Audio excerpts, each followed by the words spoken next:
You who has a glorious destiny with God, if you are careless, it's simply because you don't understand the time that you are in. So we study it because it influences how we live today. Number two, it stirs the desire to reject evil. Because captured within the context of the doctrine of the last days are judgments for those who choose the path of iniquity.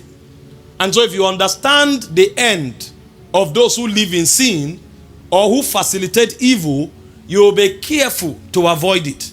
So the second reason we study this subject is because it stirs the desire to reject evil completely. Number three, we study this subject because it also empowers us and fortifies us to endure trials.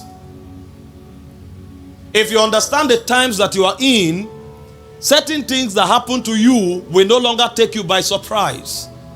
Because captured within this doctrine reveals to you some of the persecutions that believers are supposed to suffer. In fact, Peter told us not to count it as strange when we go through diverse trials.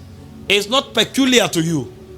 This is within the scope of the Christian experience.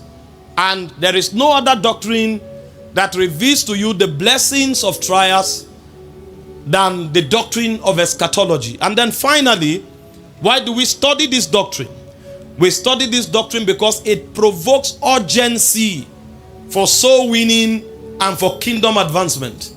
If you know that our time here is short, you will become more aggressive in winning people back to God. And you also be aggressive because you know when you return to eternity, there is a reward for your labor.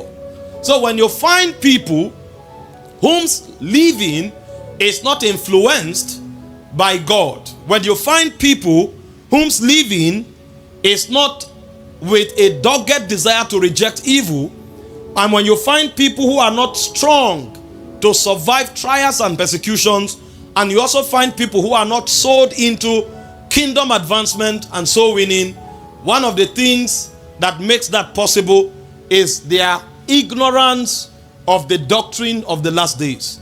They don't know where we are, and they don't know what to do now that we are here. Glory to God.